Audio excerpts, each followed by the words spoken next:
When I first began writing the script for When Moses Woke, the first thing I did was write the music, and or I should say, transcribe the music, because a huge part of my process as a writer is more transcribing the words of the characters and the scenes that I see in my mind's eye, just transcribing what I see and what I hear, as opposed to thinking that I'm creating it really and truly. Um, and I say transcribing because it was when I was on a book tour in Victoria, British Columbia, Victoria, British Columbia, in 2004. It was on Mother's Day. It was in 2 p.m. in the afternoon on the patio of James Bay Inn, their restaurant. I sat down just about 4 hours before doing a reading of from my book, my last book. And I just started hearing Nina Simone singing these songs that I had never heard her sing before in my mind's ear. So I grabbed the pen, grabbed the napkin, and I started transcribing these songs that I heard her singing. The thing to remember is I had started doing some research on freedom seekers, Harriet Tubman, and just the whole migration of people, blacks, Africans, from the Americas to Canada. And one of the things I discovered about Harriet Tubman in particular is that she had narcolepsy that was triggered by a blow to the head that she'd received from a slaver. And I was totally, and I'm still totally amazed and in awe of how she could have achieved some of the things she's achieved, and how wondrously dangerous it must have been for the freedom seekers who were relying on this woman to take them to their freedom, yet at any moment she'd just fall asleep in the middle of the woods, in the middle of the lake, in the middle of wherever, really and truly.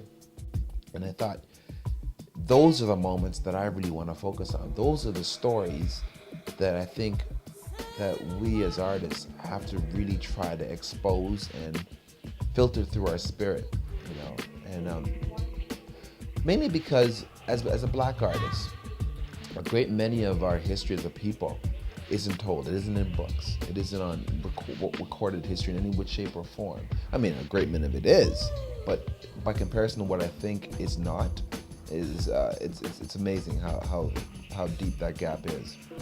So my thought is, take what is available, take what we have, what little tidbits of information is in books or on television or wherever it may be, whether it be word of mouth through elders as well.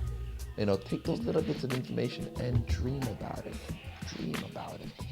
Filter it through your psyche, our psyche, and see what stories come out of that. Like, really meditate on the fact that this woman had narcolepsy, and knowing that she had traveled great distances through all kinds of terrain, and see where that what our minds, our spirits really tell us could have happened.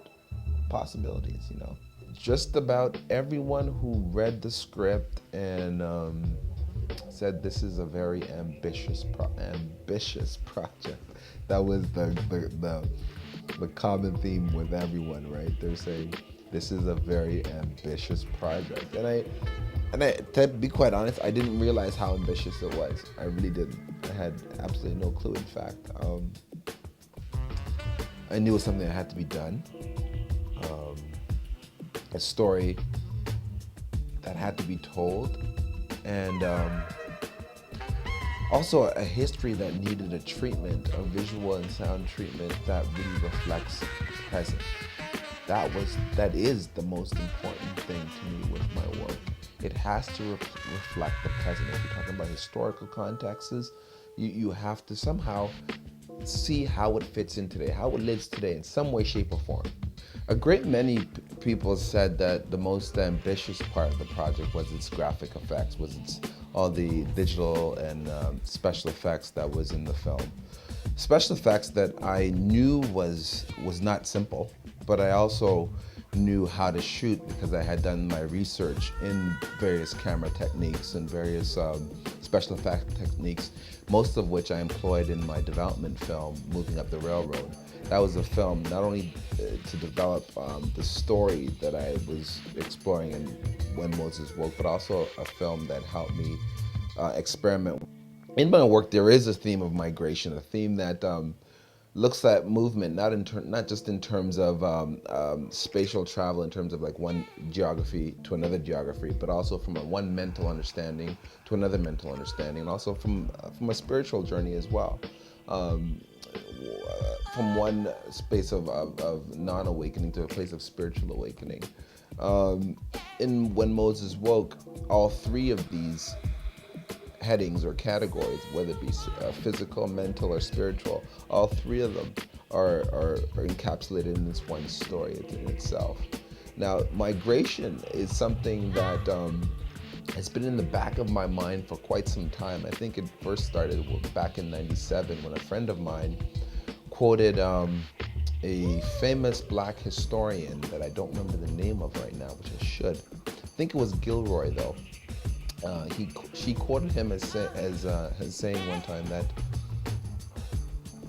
the history of humankind is one of migration, and that is something that just stuck with me from that moment on. What it really means, and really, if our history really is something of where we were or where we traveled from, where we're traveling to, and where we're traveling within the spheres that we exist in the present, then we must have collected a great many stories in our journeys, whether it be a journey from the static or a journey from one position to another position.